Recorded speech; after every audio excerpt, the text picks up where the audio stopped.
Okay guys, so in this video, I am going to be sharing with you, and you're probably wondering why I'm wearing this t-shirt that says my surname across it, Lovell.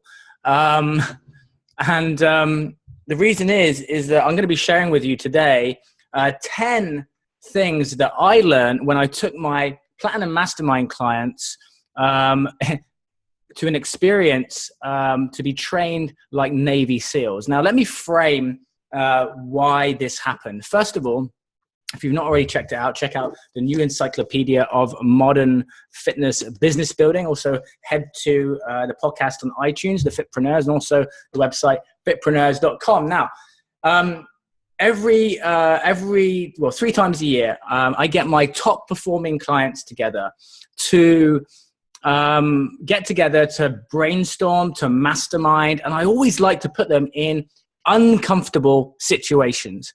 Okay, so for example, we've jumped out of planes. We have rock jumped in places like Bali. And so for me, where I've reached now in my life, I've grown personally, I've grown professionally, and I like to stretch myself. So I have the April mastermind. So we have a mastermind in April, we have it in August, and then we have it in December. And for my April mastermind, I always have it over my birthday, which is on the 18th of April. So I like to put myself in uncomfortable situations over my birthday. So on Monday, which was the 17th of April, I said to my clients at the end of the day, it was about 6 o'clock, and I said, guys, you have to be at this house here in San Diego at 3:30, no longer 3:30, because at 4 o'clock, a bus is going to be leaving, okay, to take you to a destination where your activity is going to begin. And of course, everyone is wondering what's going to happen. So at 3:30, the clients arrived at my home here in San Diego, and we proceeded to take a bus up to the location, which was a beach in Encinitas, which actually is a place I'm going to be moving to. And so I decided to put my mastermind clients through this experience, which would stretch them mentally, which would stretch them physically, despite being, nutritionists or personal trainers. And there's certain things that I really learned during this process that I wanted to share with you that maybe you can apply into your life, your business, that you can apply right now, which is going to add value. Maybe use it even to your relationships, maybe to friends and family members, okay? And I think that this is so important, because just when you think you've reached that next stage, there's always that next level. And this was such a great lesson, working and training just like Navy SEALs. The number one thing that I want to share is you can always go a lot further. I remember when we were unpacking the sandbags and we had to do it with one arm. Excuse me, I still have a bit of a cold from the experience. We just finished unpacking sandbags with one arm, tied behind the back. And then the guy said, you have to go and submerge yourself underwater, but you have to take your kind of teammate along with you. And so then we proceeded down to the water. And it was at this moment that you start to think, wow, like I can't cop out here. I have to go and stretch myself. And so during this event, which SEAL Fit is the name of the company I put together for the Fitpreneurs and the Platinum Mastermind, you really start to think about how often we stop ourselves and how far we can really stretch to the next level if we're forced into that position. And so you can relate this to your personal life and your business continuously. You can always go a lot further than you think that you can. And so having the right peer group, having people to stretch you to that next level, we always talk about stretching ourselves outside of the comfort zone, but it's so, so true, because when you're being told to stretch and go way beyond what your capacity is, where normally you may want to quit after an hour, well, you can go on for 4 or so hours. And it's the same in your business. Just when you think that things are going to turn downwards, you can always stretch and reach that next level.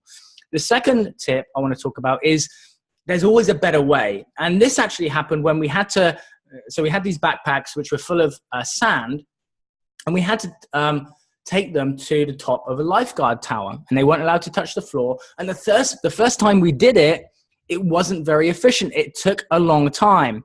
But on the second attempt, because we'd had that first experience, the second time it was more efficient.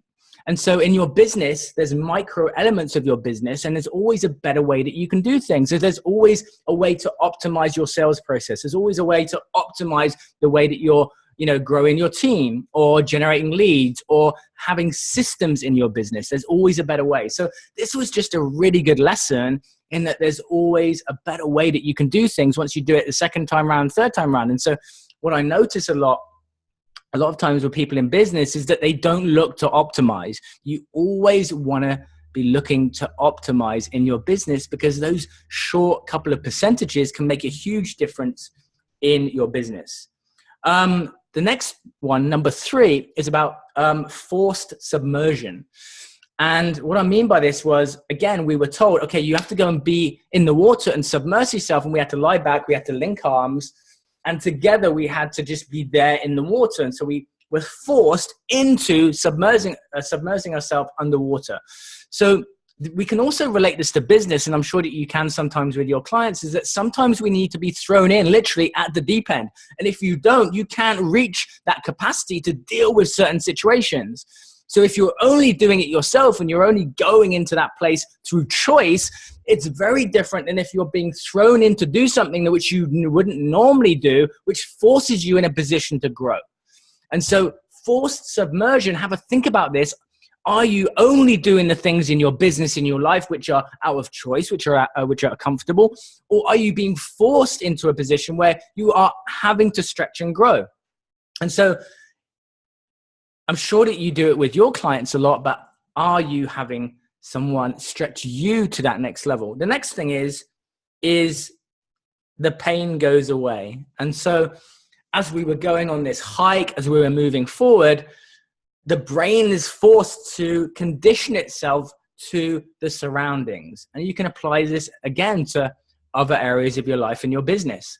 Okay, because as you start to stretch, as you take your business over time, you're going to get used to certain things, because initially things can get uncomfortable, but as you start to master them, as you start to train your brain, this can really help you with getting used to the environment around you and just being focused on the mission.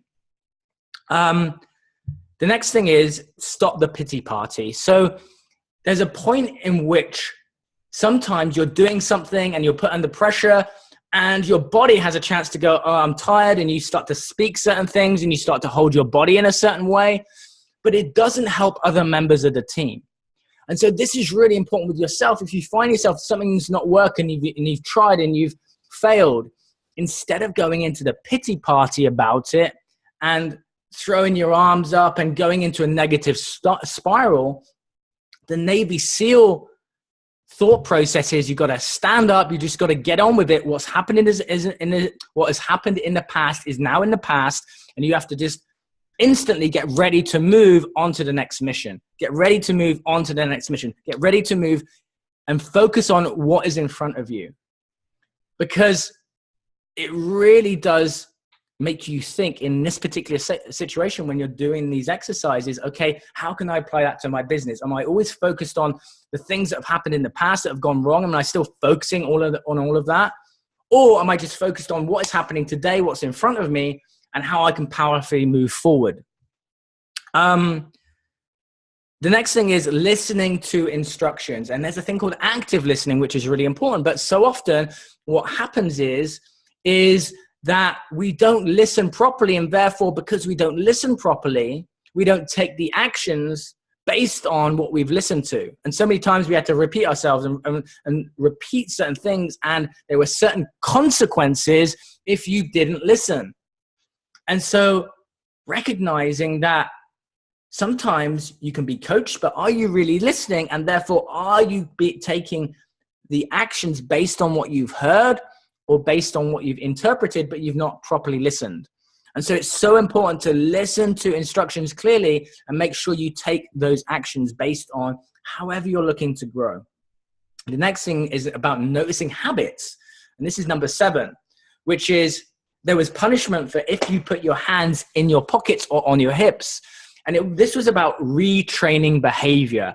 And so oftentimes in our business, in our lives, we can get caught in certain behaviors and we need to change our behavior to create a new outcome.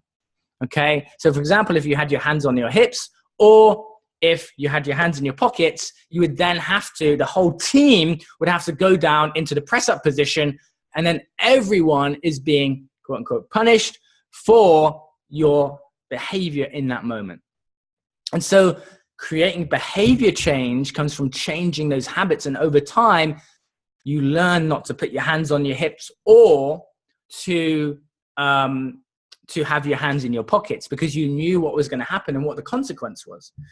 The next one, number 8, which was everyone is supporting the person, at the back, because it's a team.